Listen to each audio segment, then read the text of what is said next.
রমজানকে সামনে রেখে খাদ্য বান্ধব কর্মসূচির মাধ্যমে মার্চ ও এপ্রিল মাসে ১.৫ লাখ টন করে মোট ৩ লাখ টন চাল দেওয়া হবে বলে জানিয়েছেন খাদ্য ও ভূমি উপদেষ্টা আলী ইমাম মজুমদার।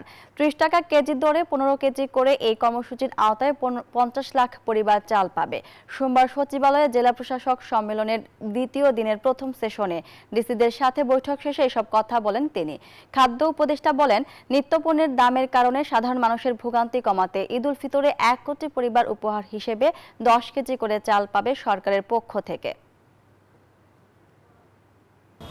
মার্চ মাস, এপ্রিল মাস, ২ মাস ১.৫ লাখ করে ৩ লাখ মেট্রিক টন চাল যাবে খাদ্য বান্ধব কর্মসূচিতে।